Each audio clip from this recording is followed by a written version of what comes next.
Result দেখে মাত্র আমি খুব হতাশ। 0.25 এর জন্য আমি ঝরে গেছিলাম। তুমি এক্সাম দেওয়ার ব্যাপারে কতটুকু সিরিয়াস ছিলে আসলে? তো আমি যে কোনোভাবে এক্সামটা দিতাম, ভুল হোক মানে নাম্বার কম আসুক, তারপরে এক্সাম দিতাম। ভাই আজ হতে পারছে, আমিও পারবো। আসলে বেনিফিটেড হচ্ছ কিনা, প্রশ্ন সলভ করার ক্ষমতা তত বাড়বে এবং হচ্ছে কি পরীক্ষার যে টাইম ম্যানেজমেন্ট ওটা আমি খুব দ্রুত শিখতে পারি। গল্প বা এরকম কোনো সিচুয়েশন ছিল কিনা যে আমি কেন মেডিকেলে পড়তে আসবো? সবাই বুঝছে যে কি তুমি কষ্ট করতে পারবে, এত সহ্য করতে পারবে, অনেক ধৈর্যের ব্যাপার। প্রাইভেটে ভর্তি করে দেয়।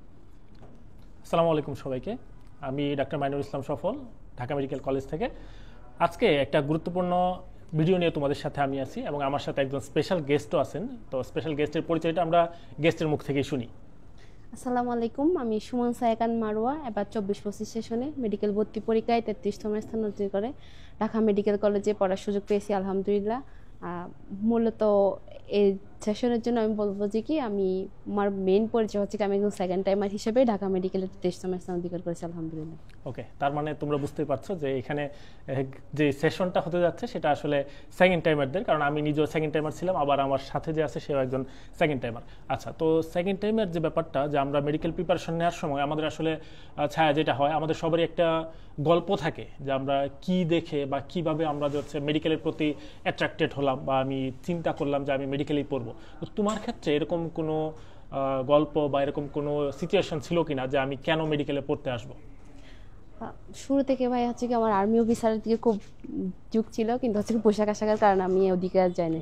পরে হচ্ছে কি যখন বুঝলাম যে কি যে আমার ইচ্ছা মেডিকেল, তো মেডিকেল বেছে নিলাম। বাট হচ্ছে কি যখন আমার আপুকে ডেলিভারির সময় খুব বাজে অবস্থা করে মহেশখালী থেকে কক্সবাজার আনা লাগছে, তখন ফিল করছি যে কি আমি ইনশাল্লাহ ডাক্তারই হব যদি আল্লাহ চায়। তারপর হচ্ছে কি আমি আমার গ্রামে হচ্ছে গাইনোলজি পড়ে তারপর ওখানে যাবো, ওরকম একটা ইচ্ছা ছিল, যাতে হচ্ছে কি আমার আপু যে কষ্ট করে এখানে আসা লাগছে ওটা যাতে আমার এলাকার মানুষ, যেহেতু প্রত্যন্ত অঞ্চলের মানুষ, ফিল আর না করে, মানে ওই নিডটা যাতে আর ফিল না করে, ওটাই ওখান থেকেই আসলে হচ্ছে কি বেশি।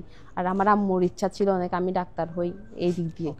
আসলে আমাদের সবারই এরকম কিছু গল্প থাকে যেটা আমাদের ইন্সপায়ার করে যে আমাদের ডাক্তার হওয়ার জন্য বা কোনো একটা প্রফেশনে যাওয়ার জন্য, যেটা ছায়ার ক্ষেত্রে হয়েছিল ওর আপুর যে হচ্ছে ডেলিভারি হওয়ার সময় যে হচ্ছে সিচুয়েশনটা, ওইটা দেখে আর কি। আচ্ছা, তো এরপরে তুমি যখন প্রিপারেশন নেওয়া শুরু করলা, তো প্রথম সেশনে হয় নাই, আমারও হয় নাই। ওকে, তো এটা আসলে একটা পাস্ট ওকে গেল। তো এখন এরপরে তুমি যখন সেকেন্ড টাইম প্রিপারেশন নেওয়া শুরু করলা, তো সেকেন্ড টাইম প্রিপারেশন নেওয়াটা আসলে সত্য কথা বলতে একটা মানে খুবই কি ব্রেভ ডিসিশন হইতে হয় আর কি। তো সেই ক্ষেত্রে সেই ডিসিশনটা তোমার কিভাবে আসলো? মানে রেজাল্ট দেখে মাত্র আমি খুব হতাশ। 0.25 এর জন্য আমি ঝরে গেছিলাম।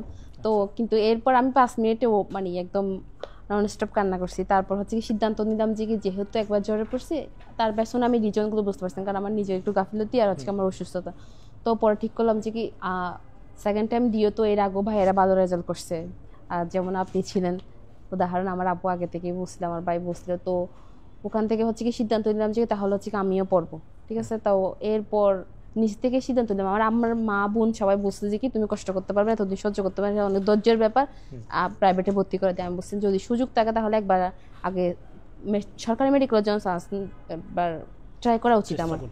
তো এরপর হচ্ছে কি নিজে নিজেই আমি সিদ্ধান্ত নিয়েছি কি আমার ভালো মেডিকেল আসতে হবে এবং ভালো করে পড়তে হবে। সেকেন্ড টাইম থেকে আমি ভালো রেজাল্ট করব।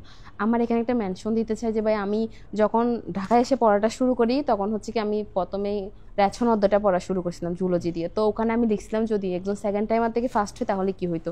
আলহামদুলিল্লাহ সেকেন্ড যে হয়েছে তার সমানই নাম্বার সিকিউর করতে পারছি। তো আমি বলবো যে কি তখন থেকেই মনোবলটা আমার নিচ থেকে আসছে যে আমাকে হতেই হবে, আমাকে পারতেই হবে, যে ভালো মেডিকেল শুধু সেকেন্ড টাইম দিয়ে যে মেডিকেল টিকবো এরকম না, ভালো একটা মেডিকেলে যাবো এরকম টেন্ডেন্সি আমার মধ্যে ছিল। ওকে, আচ্ছা, এরপরে যখন হচ্ছে তুমি প্রিপারেশন নেওয়া শুরু করলা, প্রিপারেশনটা কিভাবে আগাচ্ছিল বা শুরু করছো কিভাবে প্রিপারেশনটা? এটা আসলে অনেক সেকেন্ড টাইমাররা অনেকে চিন্তা করে যাচ্ছে আমি সেকেন্ড টাইম প্রিপারেশন শুরু করব, তো আমার একটা মোটিভ নিয়ে, আমার একটা এইম নিয়ে আগানো, তো এটা শুরু করার যে ব্যাপারটা এটা আসলে খুব টাফ। তো শুরুটা তোমার কিভাবে হয়েছিল? পরীক্ষা দেওয়ার থেকে ভাইয়া মানে বিভিন্ন প্ল্যাটফর্মে যে কোচিং শুরু করে বেস্টটা লঞ্চ করে, এর আগে পর্যন্ত যে কয়েকদিন ছিল ওটা হচ্ছে আমি নিজে যে আগের বইগুলো ইংলিশ আর জিকে পড়াচ্ছিলাম। তো আপনাদের যখন শুনলাম যে কি বেস লঞ্চ হবে, তখনই হওয়ার সাথে সাথে আমি হচ্ছে কি ওখানে আপনাকে নক দিছিলাম যে ভাই আমি ভর্তি হতে চাই সেকেন্ড টাইমার। এটা আসলে ভাই আমার ভাই রেফার করছে যে কি রেজাল্টের দিন একটা আমাকে আপনাদের লাইভ হয়েছিল যে সেকেন্ড টাইম যারা হেরে গেছে তারপর একটা সুযোগ আছে যে কি এখনো সুযোগ আছে। তো ওখান থেকে হচ্ছে কি ভাইয়া বলছি আরটিডিএসে ভর্তি হয়ে ওখান থেকে আপনাদের সাথে যাত্রা শুরু। এরপর হচ্ছে কি সবসময় চেষ্টা করছি যে কি নিজেকে আমি যে এমটা ধরে রাখছি বা এমটা আমি যেটা ঠিক করছি ওটা যাতে আমার ফিল আপ হয় ওই পর্যন্ত যাইতে পারি, ওটা সবসময় চিন্তা করে হচ্ছে কি আমার পড়াটা গুছায় দেওয়ার চেষ্টা করছি। ওকে, আচ্ছা তুমি তো আরটিডিএস এর সাথে একটা লম্বা সময় ছিলে, ঠিক না? তো এই যে লম্বা সময়টা, সেকেন্ড টাইমের জার্নিটা এমনিতেই লম্বা, সেই ক্ষেত্রে এই যে আরটিডিএস এর সাথে লম্বা জার্নিটার সময় তোমার এই ফিলিংসটা কেমন ছিল যে আরটিডিএস থেকে তুমি আসলে বেনিফিটেড হচ্ছ কিনা, বা যে সাপোর্টটা সেকেন্ড টাইমে দরকার সেটা আসলে পুরোটা পাচ্ছিলা কিনা, এই ব্যাপারে যদি একটু কিছু বলতে। এটা বলতে গেলে ভাই প্রথমে বলতে হয়েছে কি মেডিকেলে সে ফার্স্ট টাইমার হোক সেকেন্ড টাইমার হোক সবচেয়ে ইম্পর্টেন্ট বিষয় হচ্ছে কি আমার কনসেপ্টটা ক্লিয়ার রাখতে হবে। তারপর হচ্ছে প্রচুর প্র্যাকটিস আর এক্সাম দেওয়া লাগে, আর গাইডলাইনটা সবসময় প্রপার। আমি যতই গাধার মতো খাটি এগুলো হয় না, একটা প্রপার গাইডলাইন যদি আমি স্মার্টলি স্ট্র্যাটেজিগুলো ফলো করি তাহলে দেখছি অনেক ইজিলি আমি পাই। তো এই কনসেপ্ট ক্লিয়ার যেটা ফার্স্ট বিষয় আসে ওটা হচ্ছে কি আমি আপনাদের ক্লাস থেকে পাইছিলাম যে আমাদের প্রত্যেকটা সাবজেক্ট প্রত্যেকটা চ্যাপ্টারের উপর ভালো কনসেপ্ট ক্লিয়ার ক্লাস হইতো, তো ওখান থেকে আমি কনসেপ্টটা ক্লিয়ার করি। এরপর প্র্যাকটিস করছি, এরপর হচ্ছে কি আপনার যে এক্সামগুলো হইতো যেগুলো এক্সাম দিচ্ছি তাহলে হচ্ছে কি আমার কনসেপ্ট ক্লিয়ার করা, তারপর প্র্যাকটিস আর তারপর এক্সাম ওটা হয়েছে। তো এরপর হচ্ছে কি দেখা যাচ্ছে কি একবার শেষ হওয়ার পর আবার শুরু করছেন আপনারা, তখন দেখা যায় আমার রিভিশন ফেজটাও শেষ হয়েছে। এরপর আসছে কি আপনার মানে যে একটা গাইডলাইনের মধ্যে থাকা, আপনি কয়েকদিন পর পর যে লাইভ সেশনটা নিতাম যে সেকেন্ড টাইমে তো হতাশ হওয়া দরকার না, আমি আসি, তো আমি যদি এরকম নাম্বার পাই বা আমার এরকম হয় তোমরা কেন পারবো না, ওটা যখন বলতেন তো আমি ওটা আমার মাথায় কাজ করতে যে ভাইয়া যে হতে পারছে আমিও পারবো, কেন ভাইয়া মানুষ হলো তো আমিও এরকম একজন মানুষ, আমাকে তো পারতে হবে। তো ওটা চিন্তা করতাম, যার কারণে দেখা গেল যে আমার যেগুলো একদম সেকেন্ড টাইমে যেগুলো গেছে কনসেপ্ট ক্লিয়ার করা, প্র্যাকটিস, রিভিশন, আপনার এক্সাম এবং হচ্ছে গাইডলাইন এবং একটা মানে আমাদের একটা মানসিক চাপ থাকে ওটার হচ্ছে একটা খবর নেওয়া, ওই সবগুলো বিষয় হচ্ছে কি আমার আরটিডিএস এ ছিল, যার কারণে হচ্ছে কি সেকেন্ড টাইম জার্নিটা খুবই টাফ, এটা সত্যি কথা, মানে একেবারে টাফ। তো ওখানে একটু যে স্মুথ হওয়া ওটা হচ্ছে আরটিডিএস এর সাথে, তার কারণে এটার জন্য অনেক অনেক ধন্যবাদ আরটিডিএস কে। তোমাকেও ধন্যবাদ। আচ্ছা এখন আরেকটা ব্যাপার যেটা আমরা সেকেন্ড টাইম অলওয়েজ যেটা বলি, এখন হয়তো তুমিও জুনিয়রদের বলছো যে সেকেন্ড টাইমে আসলে প্রচুর এক্সামের যে ব্যাপারটা, এক্সাম দিতে হয়, এক্সাম প্র্যাকটিস করতে হয়, যেটা মাত্র তুমিও বললা। তো এই ক্ষেত্রে তুমি এক্সাম দেওয়ার ব্যাপারে কতটুকু সিরিয়াস ছিলে আসলে? এক্সামের ব্যাপারে হচ্ছে কি আমি ভাই অনেক সিরিয়াস ছিলাম যে আমি পড়ি আর না পড়ি আমি এক্সাম দিব।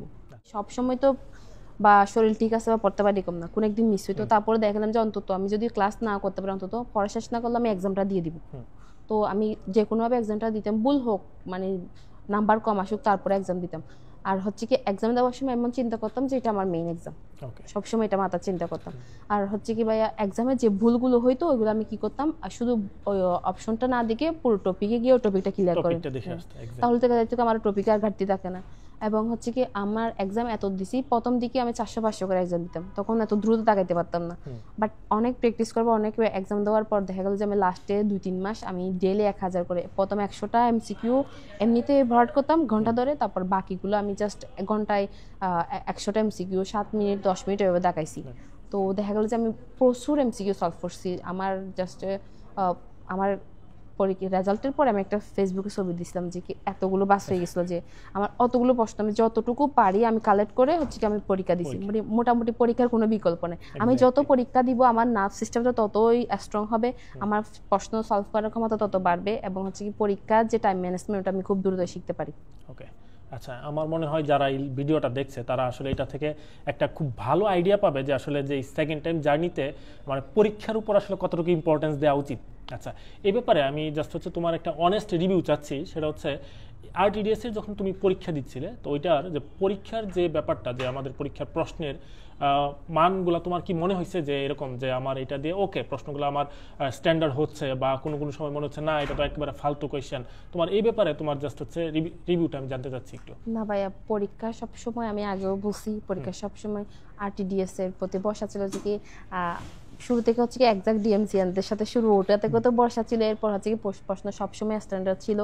আর প্রশ্ন স্ট্যান্ডার্ড হওয়ার কারণ হচ্ছে কি আমার এক্সাম হলো অনেক স্মুথ গেছে, কারণ আমি এক্সাম হলে গিয়ে হুট করে এমন ভাবি না যে কি আল্লাহ এটা কোন অদ্ভুত ধরনের প্রশ্ন আসতো, আমি এতদিন এই প্যাটার্নে পরীক্ষা দিয়েছি হুট করে এই প্যাটার্ন করতে আসতো, এটা আমার কখনো ফিল হয় নাই, মানে পরীক্ষাটা স্মুথ গেছে।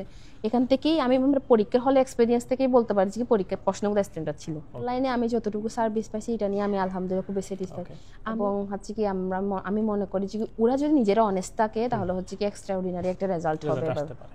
এক্স্যাক্টলি ইনশাআল্লাহ। হ্যাঁ ওকে ইনশাআল্লাহ। ছায়া তোমাকে অনেক ধন্যবাদ, একটু অনেকক্ষণ কথা বলছো। তো আর ডিএসকেও ধন্যবাদ অনেক আমার সেকেন্ড টাইম জার্নিটা স্মুথ করার জন্য আসলে। ওকে, তোমাদের সবাইকেও ধন্যবাদ ভিডিওর সাথে থাকার জন্য। আসসালামু আলাইকুম।